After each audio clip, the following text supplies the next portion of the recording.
एक सामान्य व्यक्ति के लिए, जो कि न तो वरिष्ठ नागरिक है जिसकी उम्र 60 वर्ष से अधिक है, और न ही अति विशिष्ट नागरिक जिसकी उम्र 80 वर्ष से ऊपर है, और न ही उसकी किसी प्रकार की कृषि आय है।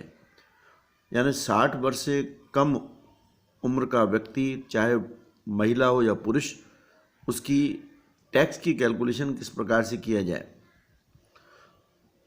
पहले विशेष दरों से कर हम देखते हैं। यदि टोटल इनकम में किसी प्रकार की आकस्मिक आय, लॉटरी, कार्ड गेम, घुड़दौड़ इत्यादि आय शामिल है, उस पर 30% दर से टैक्स लगेगा। अल्पकालीन पूंजी लाभ धारा 111A में वर्णित है, यानी अंशों के विक्रय पर यदि अल्पकालीन पूंजी लाभ होता है 15% दर से टैक्स लगता है। दीर्घकालीन पूंजी लाभ जो होगा धारा 112, इसमें 20% दर से टैक्स लगता है, परंतु अंशों के संबंध में यदि पूंजी लाभ चैप्टर में आप इसको पढ़ सकते हैं, बिना सूचकांकित लागत के निकालते हैं तो 10%, सूचकांकित लागत के अंतर्गत लाभ निकालेंगे तो 20% दर से टैक्स लगेगा। ये विशेष प्रकार से हम टैक्स का कैलकुलेशन पहले कर लेंगे। टोटल इनकम में इस विशेष प्रकार की इनकम को घटाते हुए बाकी जो इनकम बचेगी, अन्य आय, उस पर सामान्य दरों से हम कर लगाएंगे। जैसा कि हमने पढ़ा है, 2.5 लाख तक कुछ नहीं, अगले 2.5 लाख पर यानी 5 लाख की इनकम पर ये 5% टैक्स निकालेंगे। 2.5 लाख का 5% आपका टैक्स निकाला जाएगा 12,500, और 5 लाख से ऊपर इनकम है यानी 10 लाख रुपए तक तो 20%, यानी 5 लाख का 20% 1 लाख रुपए। यदि व्यक्ति 10 लाख रुपए कमाता है तो 12,500 ये हो गया, और यहाँ पर आपका 1,20,000 रुपये जोड़ दिए, तो दोनों का टोटल हो जाएगा आपका इसके अंतर्गत 1,12,500। उसके बाद यदि व्यक्ति 10 लाख से भी अधिक इनकम प्राप्त करता है तो बैलेंस इनकम पर 30% की दर से हमको टैक्स पे करना पड़ता है। उसी प्रकार यदि इनकम 50 लाख से ऊपर होती है तो सरचार्ज जोड़ते हैं। किसी क्वेश्चन में देखेंगे इसको। सरचार्ज जोड़ने के बाद इनकम टैक्स और सरचार्ज के ऊपर शिक्षा और स्वास्थ्य उपकर ये 4% की दर से आपका जोड़ देंगे, तो ये आपका सकल कर दायित्व आ जाएगा।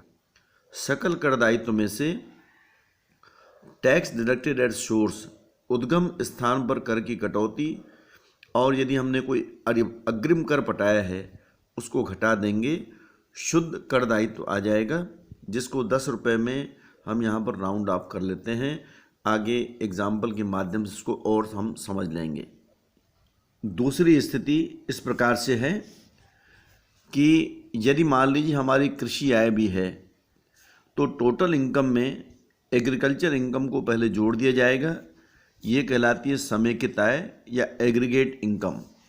इसमें भी विशेष दरों से पहले टैक्स निकाल देंगे।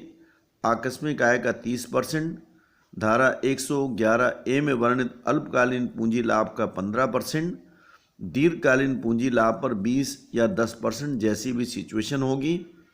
बैलेंस इनकम पर यानी एग्रीगेट इनकम में ये ए के अंतर्गत जो इनकम आती है उसको घटा देंगे, उसको हम इसके अंतर्गत टैक्स निकाल देंगे जैसा कैलकुलेट करते हैं। उसके बाद कृषि आय के कारण हमको छूट मिलेगी। इसमें कृषि आय प्लस 2.5 लाख रुपए पर फिर से नॉर्मल रेट के अनुसार हम टैक्स निकाल देते हैं। अभी एक एग्जाम्पल के माध्यम से समझने का प्रयास करेंगे।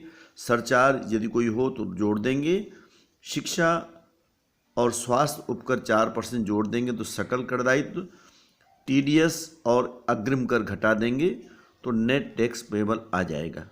एक उदाहरण के माध्यम से उसको समझने का हम प्रयास करते हैं। देखिए, मिस्टर राम के कर दायित्व की गणना कीजिए, लिखा हुआ है 21-22 के लिए। मकान संपत्ति से आय पहले दिया हुआ है 80,000 रुपये। उसके बाद देखते हैं ये व्यापार से आय, 4th पॉइंट आपका दिया हुआ है 10,55,000, इसको जोड़ देंगे। दीर्घकालीन पूंजी लाभ ये 50,000 रुपये जुड़ जाएगा, और 10,000 रुपये आपका सरकारी प्रतिभूतियों पर ब्याज ये अदर सोर्स के अंतर्गत इसको हम प्लस कर देंगे। ये सारी इनकम का जितना टोटल आएगा उसमें कृषि आय को बाद में जोड़ेंगे। सार्वजनिक प्रोविडेंट फंड से निकाले, इस पर ये राशि कर मुक्त होती है, कुछ नहीं करना है। राष्ट्रीय बचत पत्र 8वां निर्गमन, सार्वजनिक प्रोविडेंट फंड में अंशदान और मान्य पूंजी निर्गमन में अभिदान, ये 3 का टोटल है। देखिए 30 और 60 और 35, 1,25,000 की 80C की हमको इसके अंतर्गत छूट मिल जाएगी। तो उसके बाद आपका टोटल इनकम पहले निकलेगी। ध्यान देंगे, इसको सॉल्यूशन बता रहा हूँ मैं। ये आपका 80, 10, 55, 50 और ये 10,000 को जोड़ देने से 11,95,000 इनकम हो गई।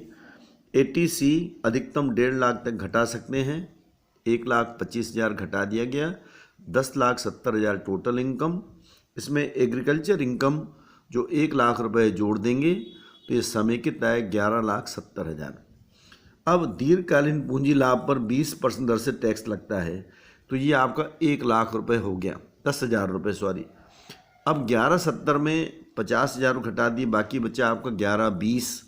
तो 11,20 पर इस प्रकार से निकालेंगे, 2.5 लाख पर कुछ नहीं, अगले 2.5 लाख का 5%, 5 लाख का 20% और 1,20,000 जो शेष बचा इसका 30%। तो ये आपका 1,58,500 रुपये हो जाएगा।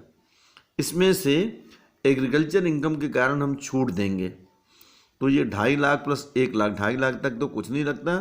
1 लाख का हम 5% निकालेंगे तो 5,000 रुपये घट जाएगा, 1,53,500 सरचार्ज नहीं है। इसके ऊपर 4% का शिक्षा उपकर जोड़ देंगे तो ये आपका टैक्स लायबिलिटी आ जाएगी, सकल कर दायित्व। इस प्रकार से गणना करते हैं। सार्वजनिक प्रोविडेंट फंड से जो हमने विड्रा किया वो राशि कर मुक्त होती है। Thank you.